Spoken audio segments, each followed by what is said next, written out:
So last year when this motion sensor from Lutron came out, you might have seen it just like I did and thought, well, it doesn't work with HomeKit, so why should I care? But that's a huge mistake, and you would be missing out on a lot of really cool automations.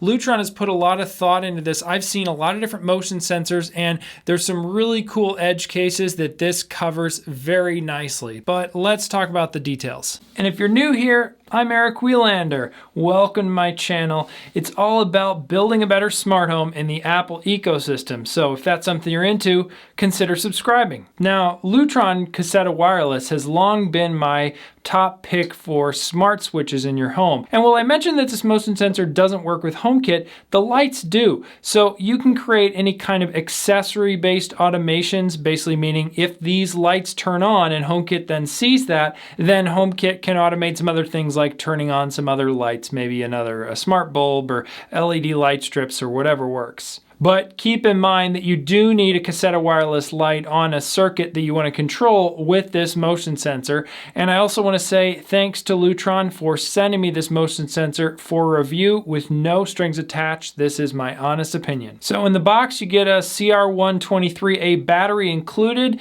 so you don't have to worry about remembering the battery, and it's all ready to get started. And there are 3 mounting options. You can of course mount this with adhesive, but Lutron also supplies a mounting plate that you can use screws to put in the wall, and they also have a special mounting plate that works mounting this to a right angle corner of a room. It's a bummer when you apply a motion sensor to a wall and all it does is stick with adhesive, and then later on you want to move and it's difficult to remove it from the wall after it's been on there for a while. And I just find the screws are a way more maintainable and easy to remove thing from a wall. Now, before we move on, I just want to address a couple of questions that I know you probably have or are dying to put in the comments. And one is just, why not install a motion sensor switch? There are plenty of these companies, Lutron included, that make these switches that are not smart, that can be in and take the place of your switch, and they have a built-in motion sensor, and when that motion sensor detects motion, it will go ahead and turn on the lights. And I have one of these in my entryway closet, and it works great.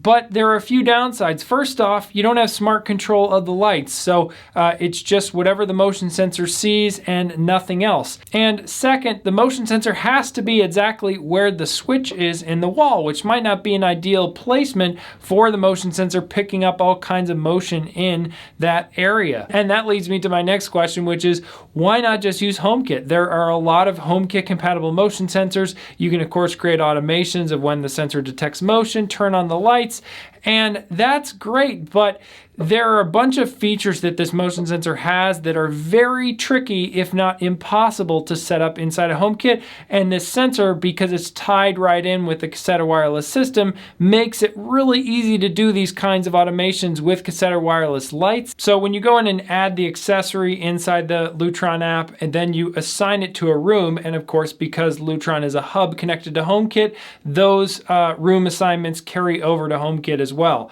Now, you'll see I've already added it here to my basement, and I'm going to go ahead and tap on the motion sensor and then tap on the edit device option. So first, of course, is the room and the motion sensor name, which we already talked about, and you kind of specify those in setup.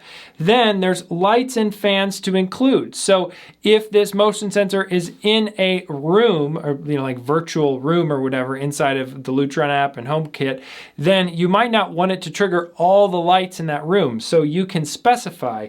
In this case, I only wanted to do the stair lights and not the rest of the lights down in the basement.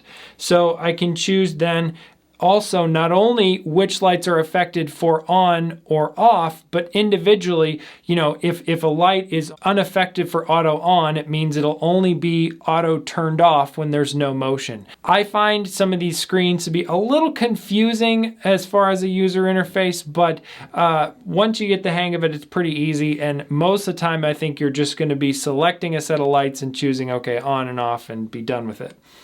So from there, you can also choose the active hours. Now, my cats come down here to sleep at night in the basement, and I don't want them tripping the motion sensor all night long. So I can change what active hours, the motion sensor is actually looking for motion. So I have auto on sensing to be a custom time, and that means that it's only going to turn the lights on between 4:45 a.m. and 9 p.m. Now the auto off will always work. So if the lights happen to be on and then it stops detecting motion any time of the day, it's going to go ahead and turn those off. Now, one downside I see here is that you can only change when it's active or not. You can't say that, like, let's say at night, I want the auto on to set the dimmer to 50%, whereas during the day, I might want it to set it to 100%. Now, from there, Lutron gives you a link to the sensor setting instructions manual. So if we tap that, it loads up a PDF version of the manual for the motion sensor. And this talks more in detail about some of the settings on the motion sensor. Now, these settings were a little hard for me to figure out at first, but once you get the hang of it, it's super simple and easy and straightforward. So let me show you what I figured out so you don't have to go through the same trouble. If you look on the back of the sensor, you'll see these 3 columns, and each column has a corresponding button underneath it, and then you'll see 3 lights on the side. Now, each button, if you press it, will show a corresponding LED light up on the side, and that is matching the row that's selected for that column. So, you're pressing for the column, and then you see the row selection on the side with the LED lights. And then if you want to edit one of these settings, you just press and hold the button, and then you'll see the light will start flashing, and then you're able to press the button again, and again that same column, and you'll see the LED light toggle between the different options. And then you confirm the selection by pressing and holding again. So now, working from left to right on this grid, let's talk about the individual features because there's a little more than meets the eye. First is timeout, and this is the amount of time that the motion sensor has to keep detecting no motion before it will automatically turn off the lights. Now, this can be 30 minutes, 15 minutes, 5 minutes, and there's also a secret 1-minute time. To get to this secret 1-minute timeout mode, you press and hold on the button below the timeout for 10 seconds. Then all 3 LED lights will start flashing, and then you hold down the timeout button again to confirm, and you'll see all 3 LED lights flash on for a second. And that means that you're in the 1-minute timeout mode. This is the mode that I've chosen to use in my hallway. The next column is activity. Now think of this a lot like motion sensitivity you might see on another motion sensor. So they have low, medium, and high sensitivity for this.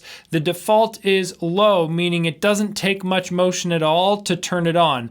On the other end of the spectrum, high means it takes a lot of motion to get the sensor to turn on the lights, and medium is somewhere obviously in between those. Now, for my hallway automation use case, I have mine set to high, and that seems to work well. The next column over is auto on. Now, this by default is enabled, but this is a cool setting depending on how you want to use the motion sensor. So auto on means, of course, if the motion sensor detects motion, it will turn on the lights. You can alternatively turn auto on off, and that means that the motion sensor will only be used to turn off the lights in the case of inactivity, when there's no one in the room, as opposed to turning them both on and off. But wait. There's more.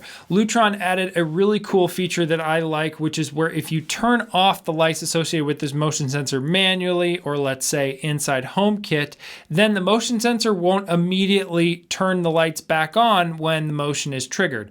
It will wait a little bit. So that means, if you're manually turning out the lights and then leaving the room, it will then not just be turning the lights on every single time it sees motion. And this is really nice and something that I don't think would be possible to automate inside HomeKit. Maybe with one of those shortcut automations inside of HomeKit, but I haven't been able to figure out something like this. But it's great when you have a company like Lutron doing this kind of integration with their lights and their motion sensor because they can add these kind of next level features. I found in putting this inside of a stairway with a landing that there's really no issue with people coming both at the motion sensor, across, cross it and then add it from the other direction. It seems to pick up the motion just fine. That said, the placement is still key because you want to make sure it's picking up both sides evenly in this case, and that it's not placed where it gets false positives from people, let's say, walking by the staircase on either end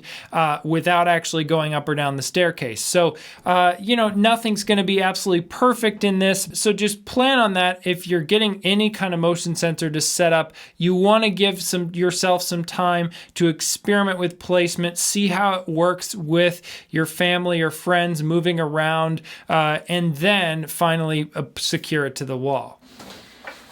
Now, some people have this idea that they can just put motion sensors like this all over their house and all their lights will just always be automatically turning on like magic, and I, at least personally, have found that to be a little bit of wishful thinking.